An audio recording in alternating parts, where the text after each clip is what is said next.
Girassol Jornal, sexta-feira, boa noite. Sinistralidade rodoviária, 9 a 10 pessoas perdem a vida diariamente nas estradas do país. Mininte quer reforço das estratégias de combate. Cabinda, a população da Fortaleza, no município de Ngoio, já beneficia de energia elétrica. Desenvolvimento das comunidades. No AMO, o Conselho Provincial analisou prioridades para 2026. Contribuição para o Produto Interno Bruto. Setor do turismo prevê atingir os 2,3%. Ataque com drones a uma mesquita resultou em 75 mortos em Darfur. Girassol Jornal, sexta-feira, 19 de setembro. Vamos informar. Bem-vindos.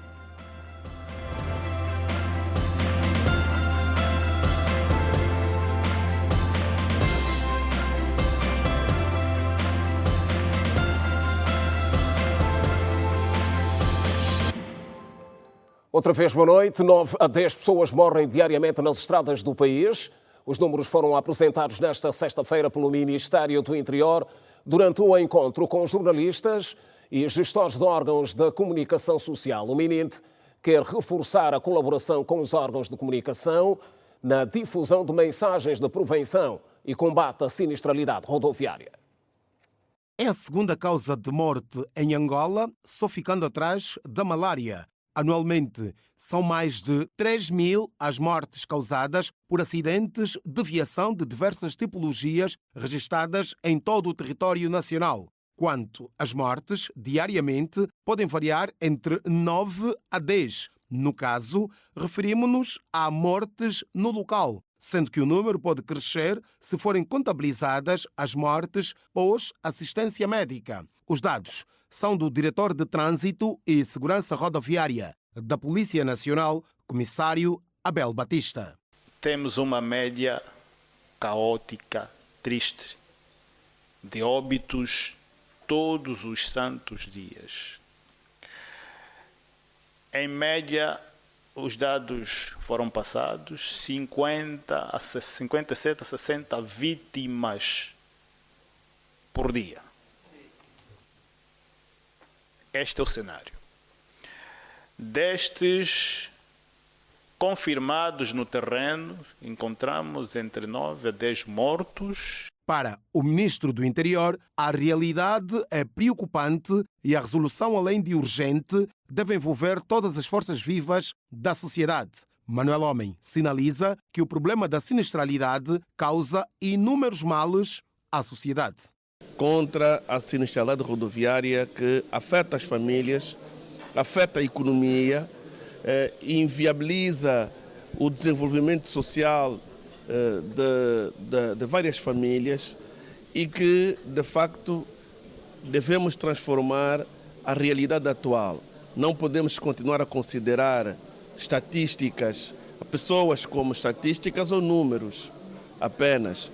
Nós temos uma taxa de mortalidade na estrada de mais de 10 cidadãos por dia em todo o país. Isto preocupa-nos enquanto Ministério do Interior, preocupa-nos enquanto sociedade. Mais da metade dos acidentes são causados por falha humana. Todavia, a qualidade das estradas e a falta de iluminação constituem igualmente fatores que contribuem para o elevado índice de sinistros. Se temos estradas com dificuldades do ponto de vista técnico, a nossa condução tem que ser defensiva. E como o estudo determina que 70% do comportamento do ser humano tem causado os acidentes, vamos incidir em resolver transversalmente os problemas que identificamos, mas também o capital humano que é preciso continuarmos a reforçar para a melhoria do nosso comportamento enquanto cidadãos nas estradas. O que nós estamos a fazer é mapearmos os pontos críticos dos acidentes nas estradas, vamos trabalhar com os setores, com os governos provinciais, com as administrações municipais, no sentido de, onde for possível, darmos o tratamento que é necessário. A realidade sobre a sinistralidade rodoviária em Angola foi refletida no encontro que juntou jornalistas e gestores dos órgãos de comunicação social, bem como oficiais da Polícia Nacional e responsáveis do Ministério do Interior. Só de saber os números, que são cerca de 3.600 pessoas que todos os anos, neste caso de 2024 como exemplo, morrem nas estradas de Angola, é chocante. Porquê? Porque pode ser o nosso amigo, pode ser o nosso companheiro, pode ser o nosso colega e pode ser o nosso familiar, alguém que trabalhe connosco. E então, se nós todos juntos conseguirmos combater a sinistralidade rodoviária, eu acho que melhoramos um bocadinho mais o nosso país. Aquilo que aconteceu aqui neste espaço demonstra bem que há um trabalho muito grande que tem que ser feito de sensibilização e nós, no nosso caso, por exemplo, vamos criar programas específicos em toda a nossa cadeia de rádios, não é? Que demonstrarão o cuidado que se tem que ter nas estradas. O Café com Jornalistas visou envolver os profissionais e órgãos de comunicação social na campanha de consciencialização social denominada Mude Antes que Seja Tarde. Na província de Cabinda, as autoridades também estão preocupadas com o aumento do número de mortes por acidentes de viação. O governo local trabalha na elaboração de uma estratégia que visa reforçar a prevenção e reduzir ao máximo as estatísticas. Os casos de acidentes em Cabinda preocupam as autoridades governamentais. Para se ter ideia, só no primeiro semestre deste ano foram registados perto de 300 acidentes, tendo resultado em 35 casos de óbito. Para se combater a este fenómeno de acidentes nas estradas, o governo promoveu o Conselho Provincial de Viação e Ordenamento de Trânsito. O objetivo deste encontro consistiu em definir estratégias que visam travar más perdas de vidas por acidentes. No final do encontro, os administradores municipais avançaram as principais causas que têm estado a provocar acidentes nas suas zonas de jurisdição. Tem muito a ver com a questão da sinalização no pavimento e sinalização vertical, onde felizmente nós demos início desde algum tempo a esta parte, a sinalização no pavimento, mesmo também a questão da sinalização vertical, sobretudo naqueles pontos, naqueles troços de maior afluência de viaturas, no sentido de, portanto, garantir a transitabilidade e evitar os grandes acidentes. Uma outra ação que vamos levar nos próximos dias é agora a fixação dos chamados quebra-molas, porque temos algumas zonas da nossa urbe e periferia que o número de acidentes, ou por mau estado de veículo, ou por falta de sinalização, tem causado muitos transtornos na circulação. Como sabe, a nossa malha urbana é diminuta, nós não temos uma malha extensa, mas não deixa de ser uma preocupação porque cruza no nosso município a Estrada Nacional 100. Essa estrada, portanto, traz veículos, caminhões que vêm de Ponta Negra carregados. Esses sim têm nos causado muitos problemas. Mas dentre os vários pontos abordados aqui no que tem a ver com a sinalização, quebra-molas e manutenção das bermas, portanto, isso nos diz respeito e é assim que acolhemos com muito agrado as recomendações passadas aqui e vamos efetivamente executar. Bucuzal foi o município com menos casos de ações que o município tem estado a desenvolver. E ultimamente nós até tivemos uma campanha de sensibilização no caso dos mototaxistas e a administração fez questão de, portanto, atribuir capacetes aos mototaxistas, mas capacetes para o utente, ou seja, para a pessoa que o mototaxista esteja a carregar, que é, nesse caso, o cliente. Depois deste encontro, a Polícia Nacional garante montar estratégias que visam sensibilizar os automobilistas a observarem as normas do Código de Estrada. A Direção Provincial de Comunicação Social do Governo Provincial de Cabinda, que em coordenação com a Polícia Nacional, vai trabalhar para que se leve mais campanha de sensibilização, não apenas em grandes centros escolares, como também nos mercados e na via pública, através dos utentes dessas vias.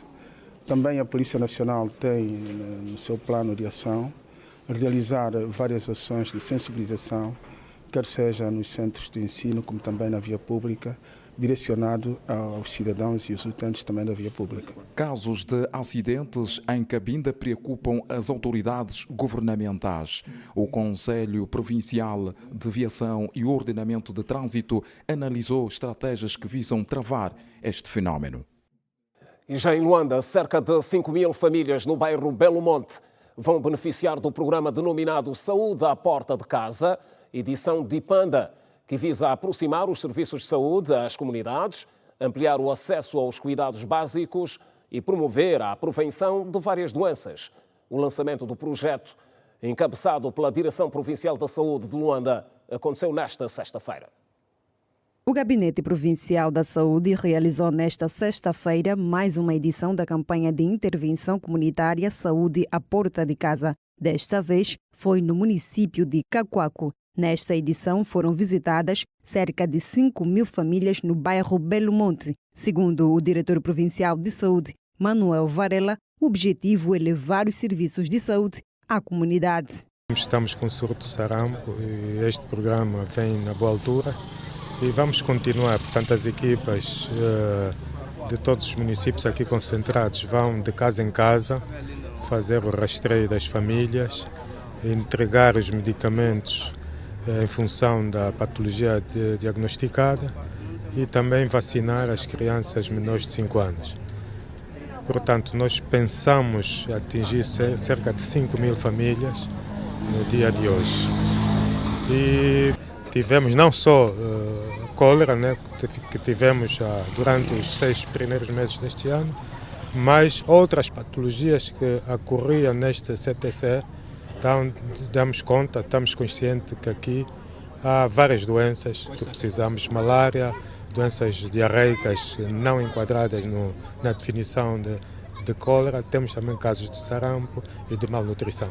Manuel Varela disse também que a campanha prevê abranger 9 municípios da capital e tem à sua disposição mais de 150 técnicos de saúde. Mais de 150 técnicos, porque nós selecionamos 20 profissionais de cada município. Somos 16 municípios, né? Nós selecionamos 20 para cada município que estão aqui com os seus insumos para acudir a essa situação.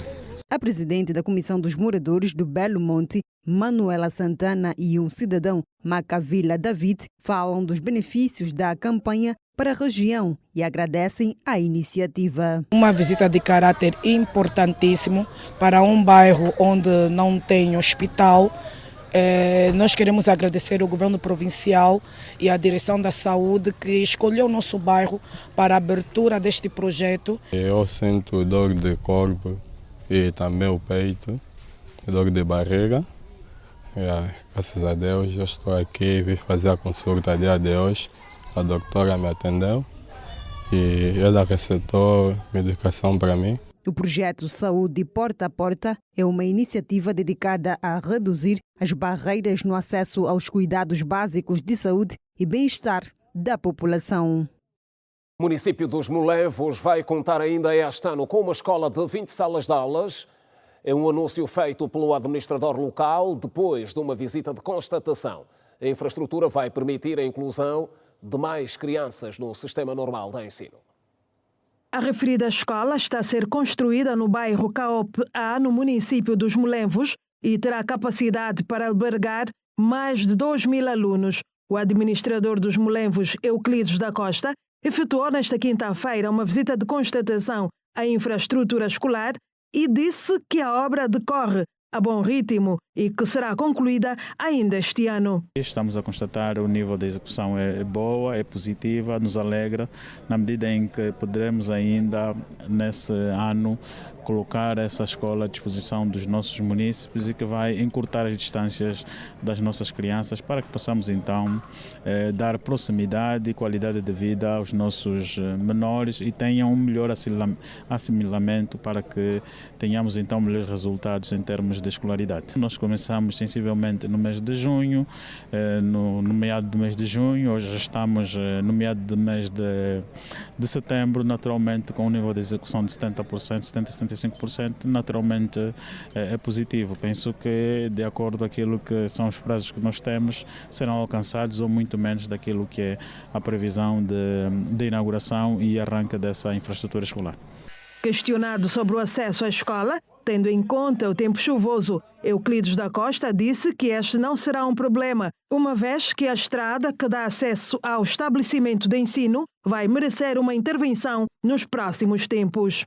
Haverá uma intervenção profunda de melhoramento dessa infraestrutura, onde vão melhorar a estrada da Rua Brasileira, que liga até aqui o nosso vizinho de Cacoaco. Por isso, será um constrangimento que nos próximos dias, assim que se ultrapassarem os constrangimentos contratuais e financeiros entre o governo da província e a empresa que será responsável pela a construção desse novo tapete asfáltico, então teremos, digamos, melhores condições de traficabilidade aqui nesta zona. Por isso, os nossos munícipes podem ter garantia de que provavelmente tão logo arrancar a escola, teremos já também o arranque das obras para que possamos então ter uma melhor circulação e dar comodidade às nossas crianças que irão frequentar essa instituição escolar.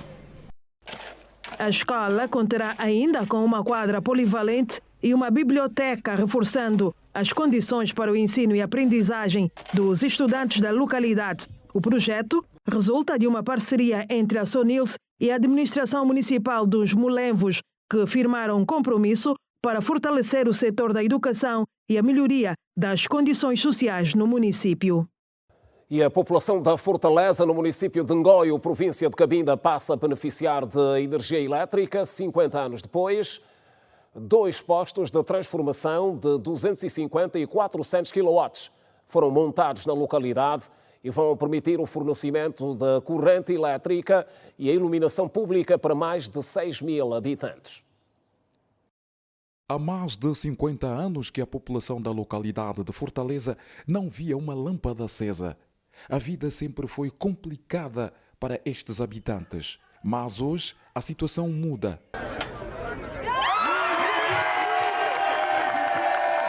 A localidade ganha um sistema de iluminação pública e em breve começam os trabalhos de ligações domiciliares. A governadora provincial de Cabinda foi chamada a testemunhar a cerimônia da entrada em funcionamento do sistema. No final, a população mostrou-se satisfeita e agradeceu o esforço das autoridades. Sofreu muito mal.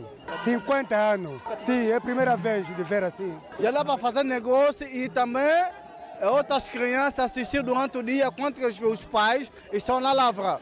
Quero agradecer a inteligência e a sabedoria do Presidente da República, João Lourenço, por nosso município, nosso lado, abranger também na divisão política administrativa. E estamos a ver agora os serviços aproximar a cidadão. Há 50 anos nunca tivemos luz cá. Hoje temos a luz e a população está contente. Na verdade, estamos de parabéns. É um dia que entra na história da regidoria. É o dia que fica nos nossos apontamentos a luz elétrica nessa área do nosso município, ao sul da fronteira do IEM. O secretário provincial de Energia e Águas disse que o processo vai continuar até chegar à localidade do Iema, zona que faz fronteira com a República Democrática do Congo. Vamos avançar para que chegamos no Iema, onde temos já 3 PTs já instalados. Só falta lançarmos lá a linha. E os trabalhos vão continuar. Com este marco, então já diz tudo à população. Nos olhos deles vê-se a felicidade. E ontem, no período dos ensaios, quase que não queriam dormir, porque achavam que é uma aldrabice, é coisa que... é um sonho.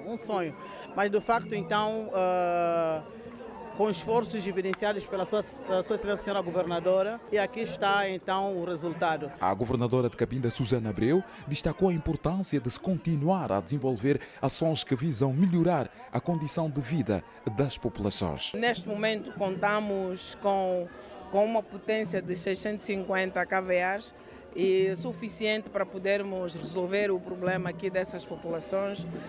Hoje e amanhã, daqui em diante, as nossas populações já podem usufruir da energia elétrica para poderem fazer a sua vida e poder também aqui impulsionar o empreendedorismo nesta zona.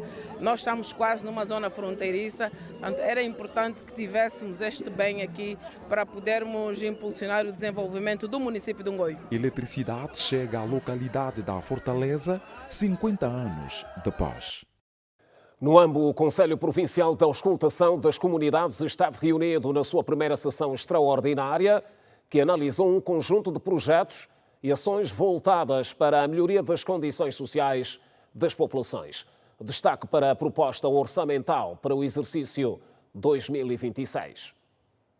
Durante o encontro que teve lugar no auditório do Governo Provincial, o Conselho apreciou a síntese do Plano Econômico e Social, com destaque para a definição dos limites das despesas destinadas aos 17 municípios da província do Ambo. O objetivo primordial desta sessão consiste em apreciar de forma preliminar o conjunto de projetos e ações que irão compor a proposta do Orçamento Geral do Estado para o exercício 2026. Como já é do conhecimento de todos, já nos encontramos efetivamente numa fase de elaboração da proposta do Orçamento Geral do Estado para o exercício de 2026. O melhoramento das condições de saúde, a construção de mais infraestruturas e a promoção do emprego foram algumas das principais preocupações apresentadas pelos membros do Conselho das Comunidades. Estamos aqui a apelar que seja um desafio para o Governo angolano e o Ministério da Saúde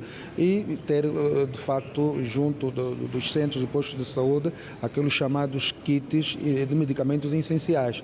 E penso eu que, se assim for, será então uma mais-valia para o atendimento das nossas populações. Mais investimentos são necessários e, se o orçamento por si mesmo ter a capacidade de desdobramento e cobertura total para novas infraestruturas, apetrechamento com laboratórios, com bibliotecas, tal como está previsto, pensamos que teríamos um pouco mais de sossego e haveria algum alívio para os nossos alunos e para os professores também. Temos recebido projetos da juventude e, felizmente, esses projetos, pela apresentação feita hoje, tudo indica que os projetos apresentados deverão estar incluídos no OGE 2026. Temos, a nível do Conselho Provincial de Juventude, projetos virados a crianças albinas, que muitas das vezes as famílias não têm condições. Temos associações viradas à filantropia. Falando em nome da comunidade rural, Cidália Gomes destacou a necessidade de garantir no OGE 2026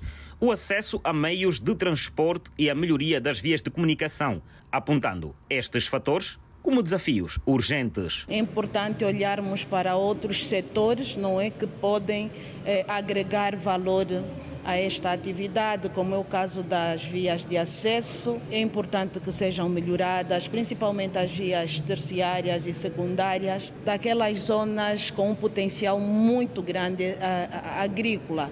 Esta é uma das preocupações que vamos sim também aqui apresentar. A sessão, presidida pelo governador em exercício Angelino Elavoco, reuniu mais de 100 participantes, entre membros do Conselho Provincial, autoridades tradicionais, administradores municipais e também comunais.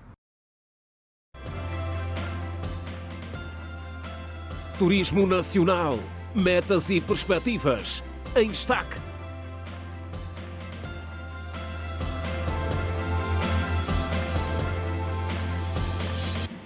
E a prever mais à frente, 150 cidadãos beneficiaram do indulto presidencial decretado pelo chefe de Estado por ocasião dos 50 anos de independência nacional.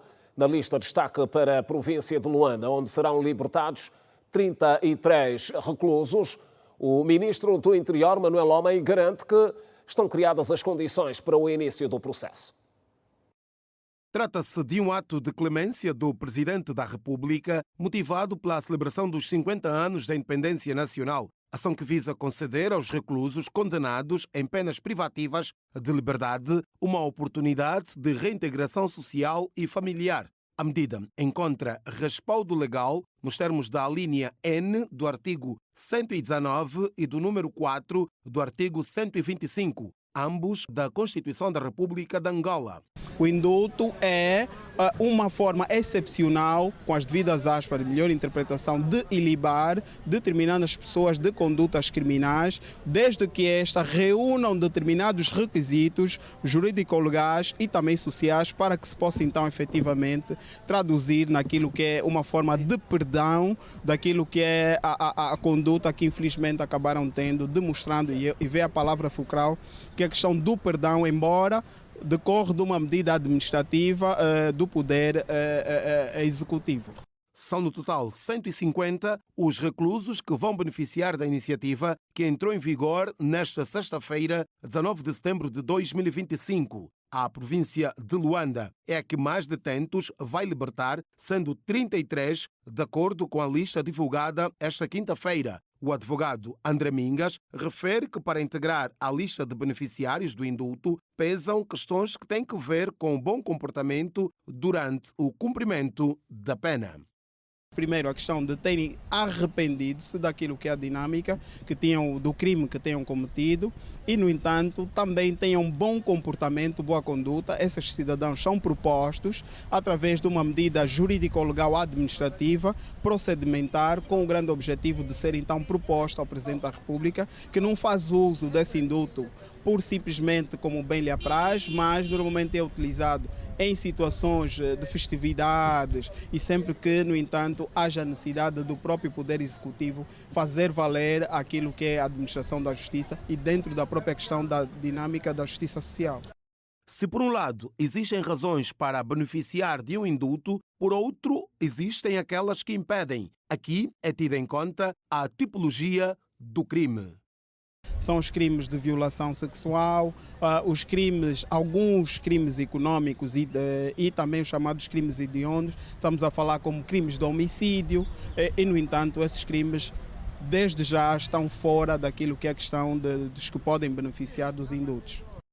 No decreto, lê-se que os beneficiários do indulto presidencial constam de uma lista de detentos que, pelo bom comportamento, beneficiaram do perdão por não apresentarem perigosidade social. E o ministro do Interior, Manuel Homem, garante estarem criadas as condições para a devolução da liberdade aos reclusos beneficiários do perdão do chefe de Estado.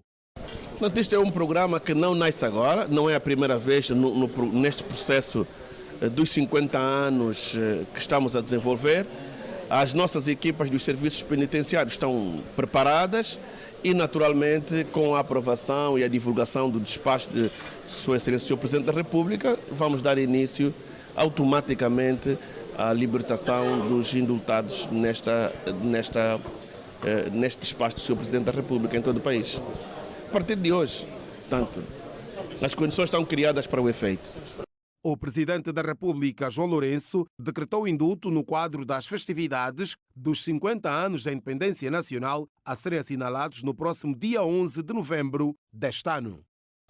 O Ministro do Interior admitiu que existem vícios no Serviço de Imigração e Estrangeiros, atos que, segundo o responsável, devem ser corrigidos, visto que colocam em causa a credibilidade da instituição. Manuel Homem revelou que está em curso um processo de reestruturação do SME. Os rumores sobre atos de corrupção protagonizados por agentes do Serviço de Imigração e Estrangeiros não são novos. Volta e meia, nas redes sociais, circulam informações e vídeos que retratam um alegado esquema de venda de passaportes de Angola a cidadãos estrangeiros com envolvimento de altos funcionários do SME. Em finais de janeiro, por exemplo, as autoridades anunciaram a detenção do diretor de gabinete, do diretor-geral do SME e a chefe do Departamento dos Recursos Humanos daquele mesmo órgão por alegados crimes de associação criminosa, recebimento indevido de valores e corrupção passiva por fortes indícios de envolvimento num esquema fraudulento de enquadramento irregular de candidatos na instituição. Questionado sobre estas e outras denúncias que enfermam o bom nome do SME, o ministro do Interior, Manuel Homem, assumiu que durante muitos anos foram normalizados alguns vícios que agora precisam ser corrigidos. A partir de hoje, portanto, as condições estão criadas. O SME está num programa de reestruturação e ao longo desses meses temos falado sobre as preocupações que existem no SME e que estão a ser devidamente tratadas. O processo de modernização para a substituição do passaporte está em curso. Entretanto, o SME tinha dificuldades de cédulas para a emissão dos passaportes atuais, que está a ser ultrapassado. Recebemos novas cédulas, vamos continuar e vamos incrementar o processo do tratamento dos passaportes. Estamos também a trabalhar na melhoria dos procedimentos internos para uma maior eficiência dessa instituição está a passar por um rigoroso programa de reestruturação.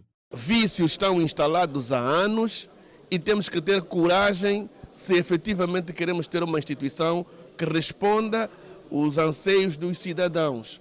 Nós existimos como instituição para servir os cidadãos e, para isso, os males que temos, que foram causados por vários fatores que não estão aqui em causa agora, estão a ser tratados de forma gradual para que a qualidade e a dignidade de um serviço de uma instituição como é o SME possam ser alcançados. De acordo com o ministro Manuel Homem, que falava no final do Café com Jornalistas, estão também a trabalhar de melhoria dos procedimentos internos para uma maior eficiência do SME.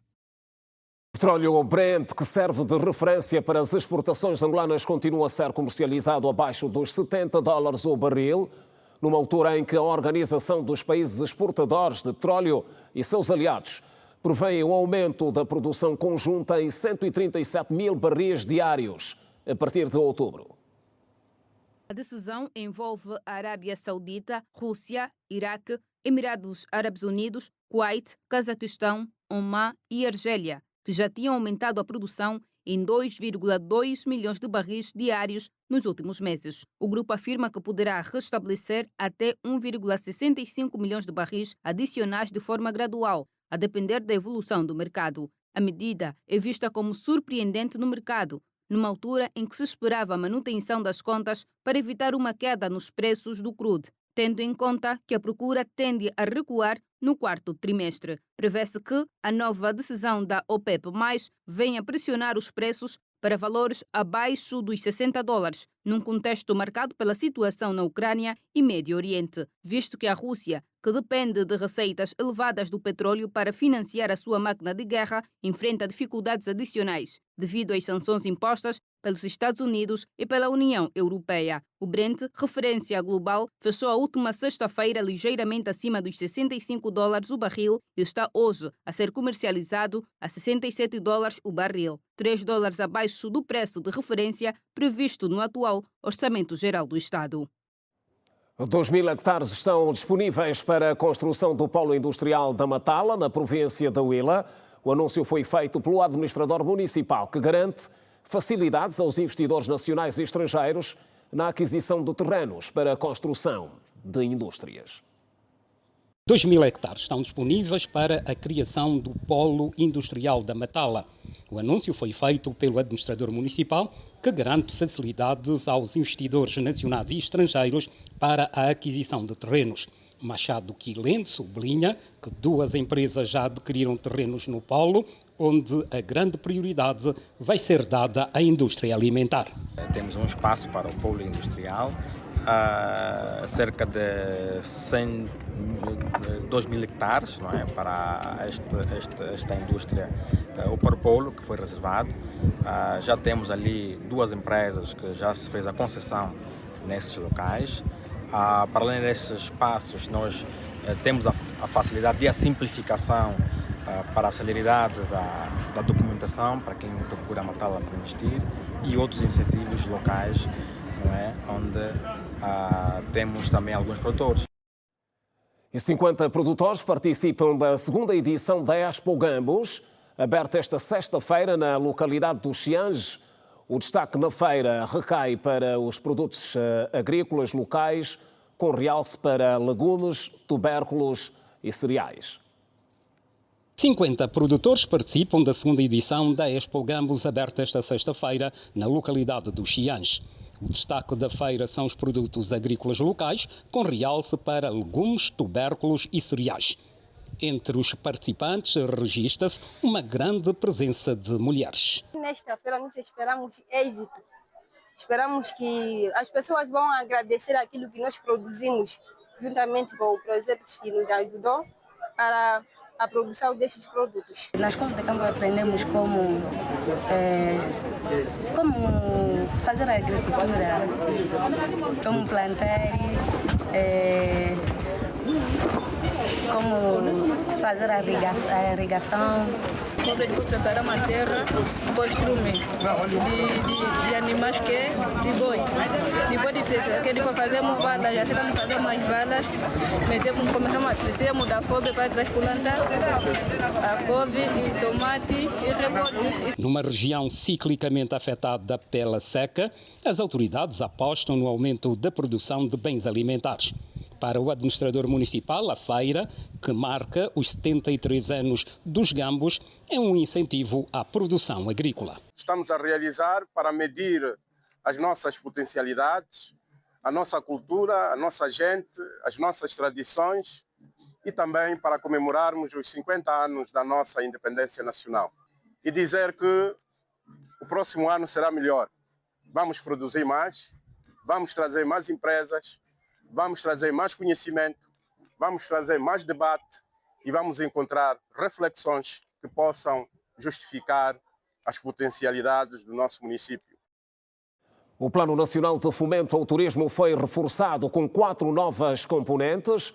Trata-se da reclassificação, capacitação, planificação e comunicação, eixos que, de acordo com o secretário de Estado do Turismo, Augusto Kaliquemala, podem acelerar a melhoria da posição de Angola como referência no turismo africano. Está aberta a sessão de esclarecimento sobre os planos estratégicos do setor do turismo, cujas linhas orientadoras estão voltadas para o seu desenvolvimento. Segundo o secretário de Estado do Turismo, os 4 instrumentos que vêm agora adicionados ao Planatur, onde se destaca a formação técnica profissional, vai posicionar Angola a nível do continente africano como alternativa para o investimento em empreendimentos turísticos. Pretendemos amplificar a notoriedade do país e associar o seu nome e os seus diversos recursos e produtos turísticos e posicionar Angola como uma alternativa no continente africano para a visita de turistas e para o investimento em empreendimentos turísticos. Depois, associado a este tópico e também muito relevante em todo o processo de desenvolvimento do turismo em Angola, nós identificamos a formação técnico-profissional como um elemento crucial para a qualidade da oferta turística e para a criação de empregos no setor do turismo.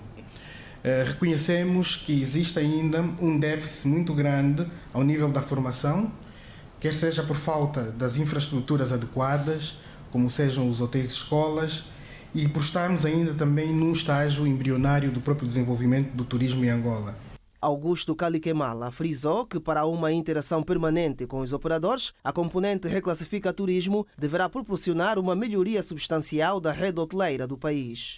O terceiro eixo, que também é muito importante, é a melhoria da qualidade da rede hoteleira de Angola e dos empreendimentos turísticos para permitir a sua padronização e do nível de serviço e adequar a tipologia e a categoria dos hotéis conforme a nossa legislação e as boas práticas internacionais. Por isso, promovemos a reclassificação da rede hoteleira, um exercício que devia ser rotineiro, mas que por várias razões não tem sido feito com a regularidade exigida e, portanto, lançamos o Reclassifica Turismo como um instrumento geral para a reclassificação com um modelo de implementação que favorece a interação permanente com os operadores e facilita a melhoria contínua da qualidade dos serviços da nossa rede hoteleira. Quanto às potencialidades turísticas que Angola possui e que muitas ainda estão por se redescobrir e explorar, o secretário de Estado do Turismo fez saber que a planificação e ordenamento dos recursos turísticos irá jogar um papel determinante para a diversificação da economia nacional. A planificação e o ordenamento dos recursos turísticos. Já há muito tempo nós falamos que Angola tem várias belezas naturais, várias riquezas culturais, mas é preciso fazer um trabalho de ordenamento através da sua integração nas áreas de interesse e potencial turístico, que vai contribuir para o fomento do investimento em infraestruturas e empreendimentos turísticos e promover a diversão econômica e a criação de emprego e o desenvolvimento local. Pretendemos, assim, com o Planifica Turismo, estabelecer uma ferramenta que facilite o investimento privado no setor do turismo, assegurando previsibilidade, transparência e segurança jurídica aos investidores, através de instrumentos que balizem de forma concreta as opções de investimento no setor do turismo. As linhas orientadoras para o desenvolvimento estratégico do turismo resulta da necessidade de dar um caráter mais prático e abrangente do Planatur, Plano Nacional de Fomento ao Turismo. 250 crianças do Centro de Acolhimento Cuzola foram nesta sexta-feira informadas sobre educação ambiental por meio da iniciativa denominada Dia Verde. Matérias ligadas à proteção e preservação do meio ambiente dominaram o momento. Inovar para cuidar do planeta foi o lema escolhido para a 11ª edição do Dia Verde do Lar Cuzola, iniciativa lançada em 2014. Com talento e criatividade, os menores com idades compreendidas entre os 5 e 14 anos demonstraram estarem conscientes da sua participação para um ambiente sustentável. Emocionados, Maria Nzinga, Luís Nathaniel e Sofia Ngueve avançam que aprenderam em mais um Dia Verde. O dia de hoje foi muito bom para mim, foi a minha primeira vez de participar nesse lugar. Gostei muito da atividade, do lugar, das pessoas que se encontrei com eles. Gostei. Nós devemos cuidar das plantas, não cortar as árvores, porque as árvores é que nos dá a natureza. Devemos cuidar bem da natureza, não devemos estragar, porque é que nos dá ar, nos dá alimentação, nos dá o que nós queremos. Engrácia do Seu, diretora do Centro de Acolhimento Cuzola, fala do período de preparação do evento que desafiou os menores a olhar para as tecnologias que concorrem para a sustentabilidade do meio ambiente. É que tema que tem muito a ver com aquilo que é as tecnologias que concorrem para a sustentabilidade, para o homem poder minimamente ajudar, minimizar aqueles efeitos que nós hoje vamos assistindo sobre a devastação do meio ambiente. E as nossas crianças estão aqui com atividades lúdicas, como vem em jogos, teatro, dança, música, vão poder demonstrar aquilo que foram adquirindo, e isto vai lhes ajudar a mudar de atitudes e comportamentos como adultos, como jovens, que vai contribuir para minimizar aqueles efeitos que vamos assistindo, que vão prejudicando o nosso meio ambiente. Então, envolvemos as crianças, uma participação ativa em todos os processos. E então, as perguntas, quando colocassem as perguntas, nós juntávamos, temos agora computadores, livros, etc. E eles iam à busca da resposta com as nossas orientações. E então, eles são sujeitos deste processo e não objetos. Então, as perguntas foram respondidas mesmo por elas. O que nós fizemos foi orientá-las. Há uma questão que colocavam, nós colocávamos livros. Alguma questão que inquietasse, íamos também os meios de telecomunicação que foram buscando para melhorar toda essa apresentação. E a diretora da Ação Social, Família e Igualdade do Género da província de Luanda, Olga André, sublinha a importância desses momentos para a vida das crianças do Lar Cuzola. É a partir da tenra idade em que se ensina o ser humano, e as crianças estão a aprender.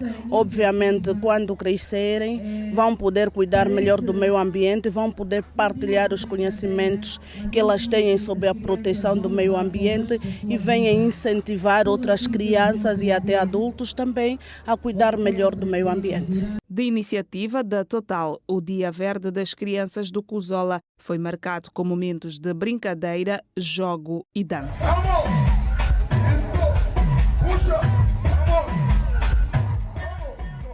Girassol, jornal com o melhor da informação, sexta-feira. Seguimos para o primeiro intervalo. Até já.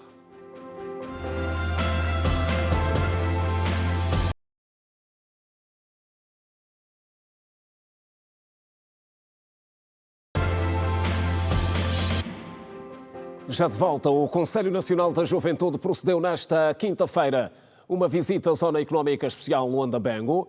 A visita serviu para estabelecer parcerias com as empresas desta zona, na perspectiva de alinhar a assinatura de memorando nas indústrias sediadas localmente.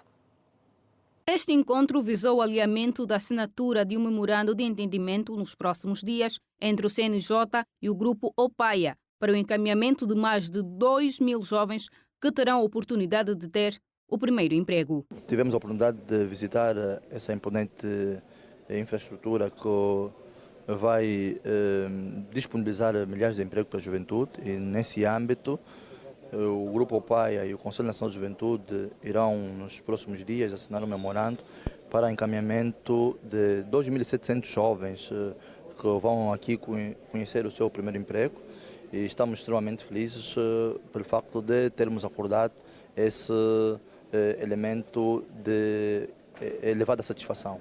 2.700 jovens, estamos a falar de 2.700 cidadãos que vão claramente ajudar a que se tire as suas famílias da linha da fome e da pobreza, bem como também vai servir como elemento de incentivo para que outros empresários venham a seguir a mesma dinâmica do Grupo Opaia, que é de trabalhar para criar oportunidades de emprego para a juventude e, por conseguinte, ajudar a que se tire várias famílias da linha da fome e da pobreza, ajudando ou associando-se ao esforço do Executivo angolano, que é de geração de empregos. Isaías Kalunga falou das modalidades para que estes jovens possam conseguir o tão sonhado emprego. A modalidade de seleção, nós temos uma plataforma que tem um site que tem todas as disposições exigidas para que qualquer jovem possa se candidatar a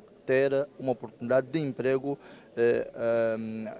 aqui no Grupo Opaia. Portanto, nós vamos meter disponível o site para, no momento certo, os jovens poderem se candidatar, apresentando disposições legais como documentação para que os mesmos possam ser apurados e, assim, terem disponibilidade para que se encontre aqui a oportunidade de emprego. Trabalhos no mais variado segmento, estamos a falar de uma indústria de montagem de veículos automóveis, quer sejam ligeiros como pesados, e muitos jovens que têm a formação de eletricidade e auto, mecânica e outros segmentos. O PCA interino do Grupo Opaia informou que a empresa atua também no segmento de montagens de automóveis e é nesta linha que vai se basear o memorando com o CNJ. Mais de 1.000 autocarros por ano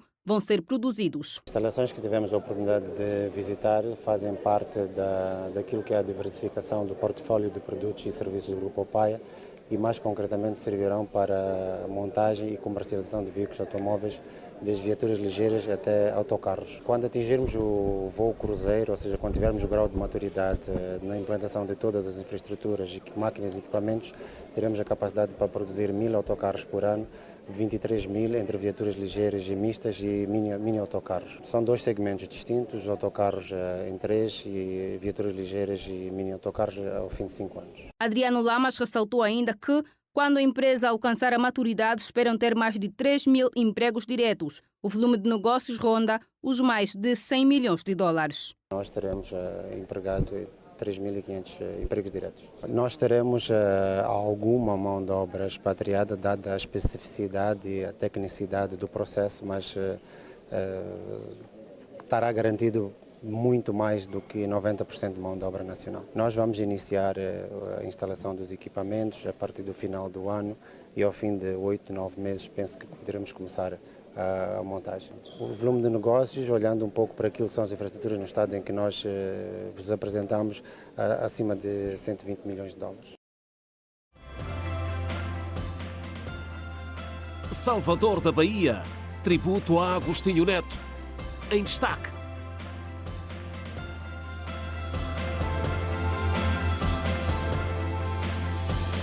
Falamos de desporto a seguir. O Ilhéte de Benguela perdeu na estreia da Liga dos Clubes Campeões da África por 3-0 diante do Young Africans.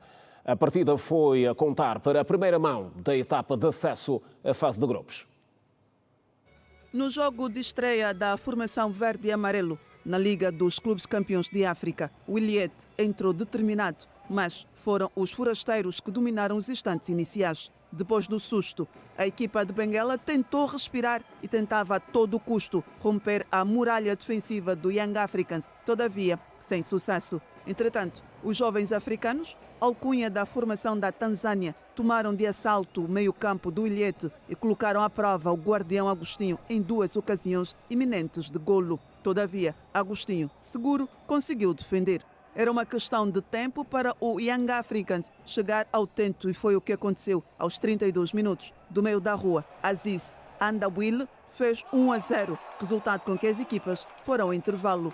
Na segunda parte, o treinador do Ilhete, Bruno Ferri, mexeu no seu xadrez com as entradas de César Cangue e Nigo para darem outra dinâmica ao jogo. Por alguns minutos, os adeptos dos verdes e amarelos acreditaram ser possível chegar ao empate e por isso puxavam pela sua equipa. A verdade é que a formação do Young Africans jogava a seu bel prazer, tendo chegado ao segundo golo pelos pés de Edmund e, antes do apito final, Dube fez o terceiro, resultado com que terminou o encontro. Nas reações, o treinador do Ilhete, Bruno Ferri, lamentou a derrota. On a eu une première mi-temps compliquée.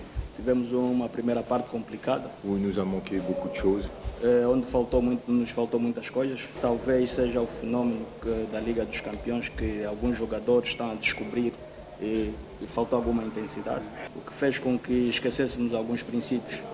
Mudamos as coisas um pouco na segunda parte. Ele viu uma segunda parte bem melhor, produzimos mais em termos de jogo e infelizmente o segundo golo que nos cortou as pernas. Mas isso é normal, o erro faz parte do jogo e tem que saber aceitar. E lá constatei que temos muito trabalho a fazer, nesse caso no nível atlético ou físico da equipe e na organização também. Neste caso vamos continuar a trabalhar. Estamos já a pensar, porque nos dirigimos para o primeiro jogo do campeonato. Premier match de championnat pour nous. Do outro lado, Roman Flores era um homem visivelmente satisfeito com o resultado alcançado em Luanda. So my feeling about the game is that apesar da vitória gorda, há sempre coisas para melhorar.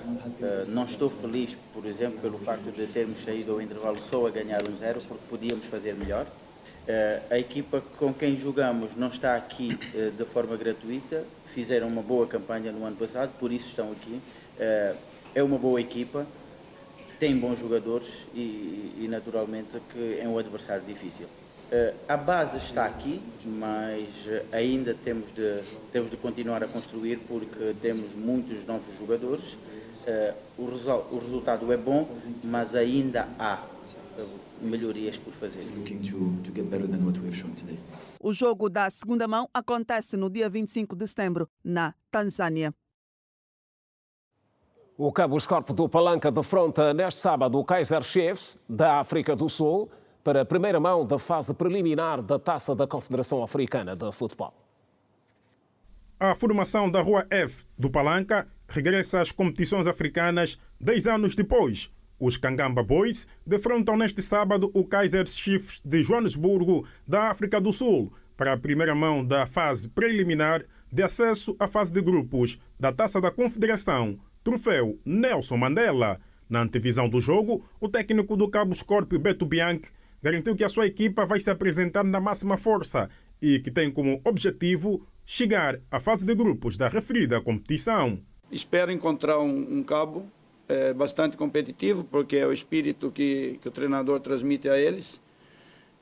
Como o técnico mesmo deles falou antes, que nós estamos em progressão, né? Não está no ponto que eu desejo. Então, dentro dessas possibilidades e dificuldades,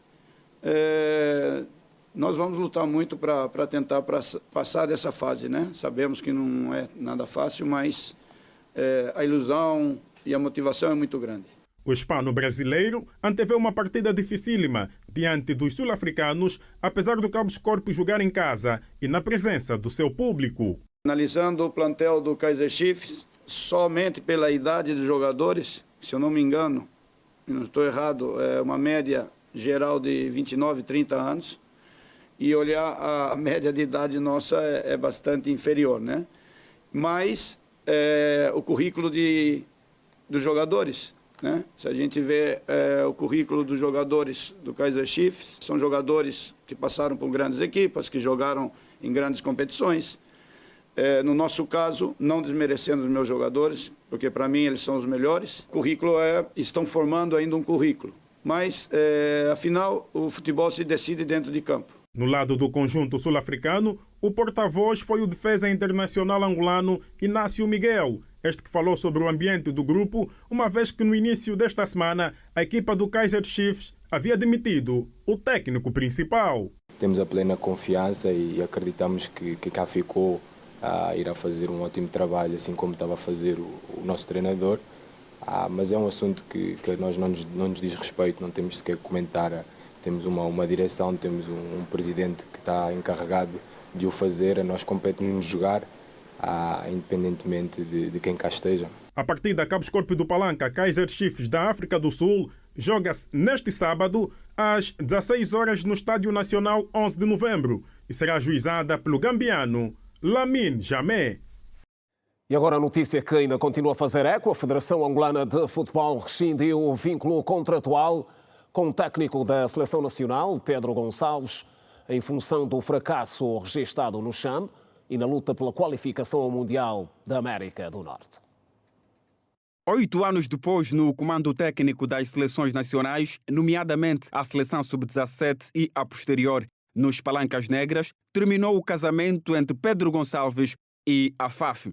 A informação está numa nota de imprensa da Federação Angolana de Futebol, tornada pública nesta quinta-feira, e traz o seguinte teor: com um sentimento imensurável de gratidão e respeito, a Federação Angolana de Futebol informa que chegou ao fim o ciclo do professor Pedro Valdemar Soares Gonçalves como selecionador nacional. A direção da Federação Angolana de Futebol decidiu, por iniciativa própria, avançar com a medida que marca o encerramento de uma etapa construída com trabalho árduo, entrega total e verdadeiro compromisso com a bandeira nacional. Pedro Gonçalves foi mais que um treinador, foi um parceiro, um líder que acreditou no potencial da Angola e deu rosto e dignidade a uma seleção que voltou a sonhar, diz a nota nos seus primeiros parágrafos. Mais abaixo, o documento disponibilizado por uma nova geração de talentos. Sob sua orientação, a nossa seleção cresceu, não só em campo, mas na confiança de todo o povo. Recordo que Pedro Gonçalves começou a trabalhar com as seleções em 2018, orientando a seleção sub-17, vindo do 1º de agosto, onde trabalhava com futebol de formação. Com o conjunto sub-17, Pedro Gonçalves brilhou no CAN e no Mundial do Brasil, lançando uma nata de vários jogadores jovens, como os casos de Capita, Zito Luvumbo, Maestro, Milson e Zini Salvador. Na seleção principal, o português Pedro Gonçalves teve igualmente uma folha pintada de vários sucessos, com destaque para o CAN 2023 da Côte d'Ivoire, em que conseguiu levar os Palancas Negras aos quartos de final sem nenhuma derrota. Neste período, Pedro Gonçalves conquistou também 2 taças COSAFAs e ainda qualificou os Palancas Negras ao CAN de Marrocos, que arranca este ano, em dezembro. Apesar desta folha pintada a ouro, há outros pontos que naturalmente entornaram o caldo. A portuguesa de Pedro Gonçalves falhou no SAL na última edição do CHAN, ficando na fase de grupos. Pedro e Gonçalves não foram chefes de cozinha suficientes para levarem os Palancas Negras ao Mundial 2026 nos Estados Unidos da América, México e Canadá. E por conta disso, o engenheiro Alves Simões decidiu dizer adeus ao treinador português. Por ora, a expectativa vibra e toca em torno de quem será o próximo rosto comando dos Palancas Negras. E seguimos para mais um curto intervalo no Girassol Jornal. Até já.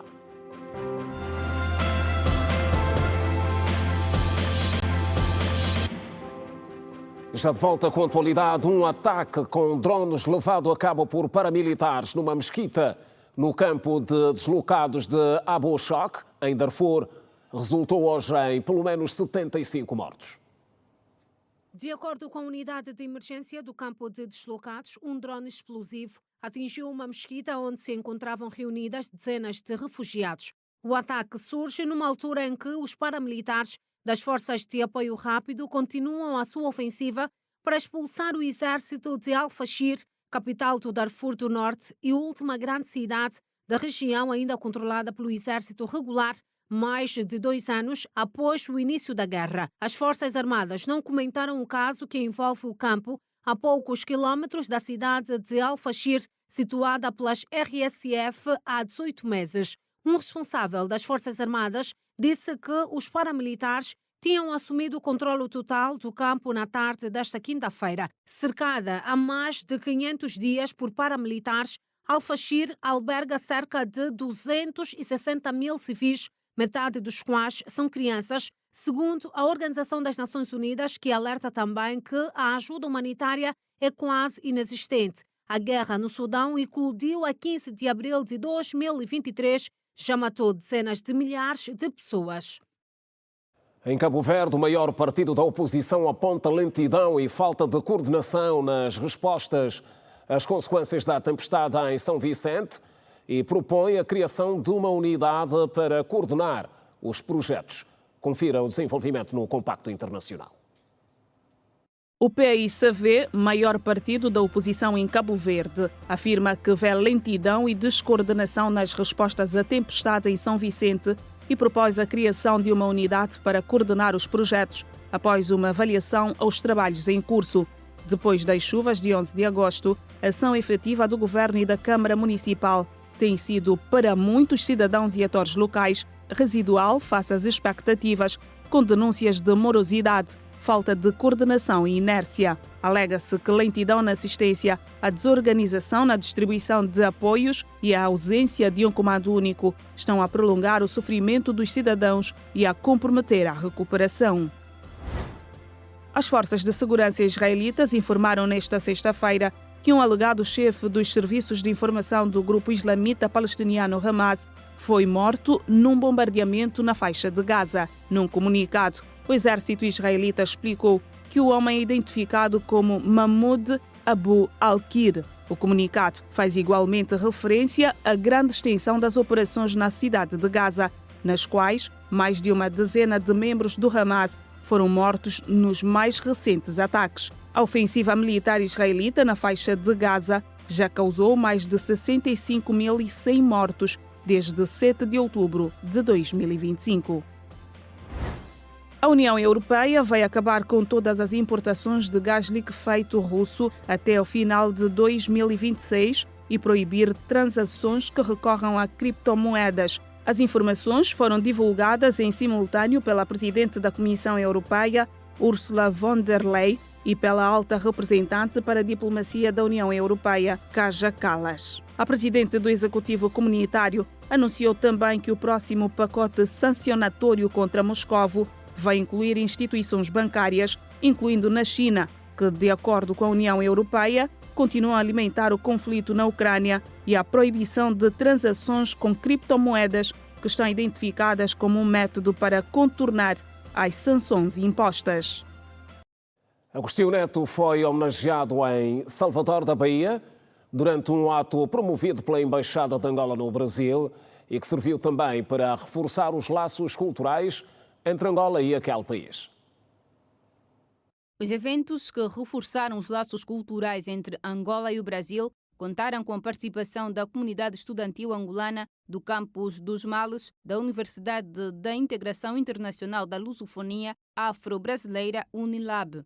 A agenda do embaixador incluiu uma visita à Casa de Angola na Bahia, onde depositou uma coroa de flores no busto do presidente Antônio Agostinho Neto. Os participantes também puderam visitar uma exposição que detalhava a vida e obra de Neto, através de fotografias, livros e documentos históricos. No campus da Unilab, a celebração continuou com uma palestra poética da escritora brasileira Janira Rainha, que abordou o legado de Agostinho Neto como um médico e poeta que libertou a pátria, emocionando a plateia. Como um gesto de intercâmbio cultural e apoio à educação, o embaixador Manuel Eduardo Bravo doou livros à biblioteca da universidade. A programação foi concluída com uma confraternização entre os estudantes, um momento de partilha que reforçou a amizade e o espírito de irmandade entre o povo angolano e o brasileiro, reafirmando a importância da data para a comunidade angolana e os seus parceiros no Brasil.